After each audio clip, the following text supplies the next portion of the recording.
Hello, good evening. For today's video, tayo po ay nagluto ng sinaing na tulingan. So nilagyan ko po siya ng gata at saka turmeric. So, meron po siyang talong at saka ampalaya. So, yung sinaing na tulingan, so hanggang mag-subside po yung gata, tapos lalabas na yung, magmamantika na siya, yun po yung pinakamasarap.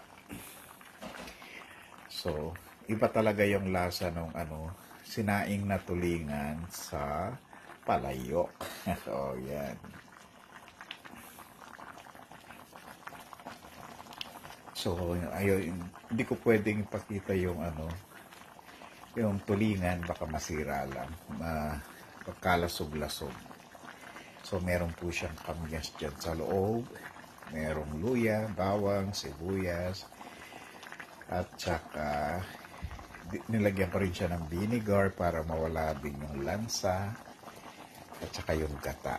So, hinihintay ko lang siyang magmantika, yung magsabsay. So, para magkaroon din ng gulay, nilagyan ko siya ng talong at saka yung pinakamapait na ampalaya. Yan.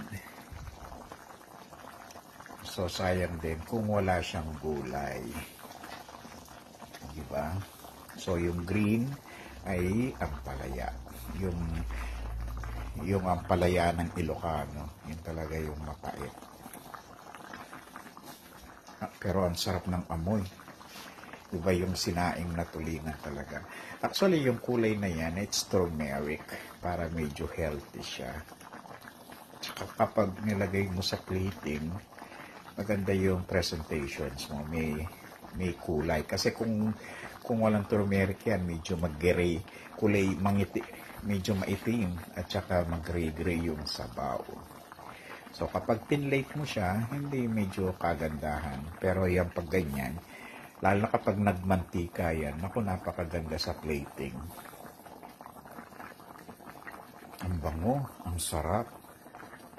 Amoy na amoy talaga, oh. Actually, itong sauce na ito,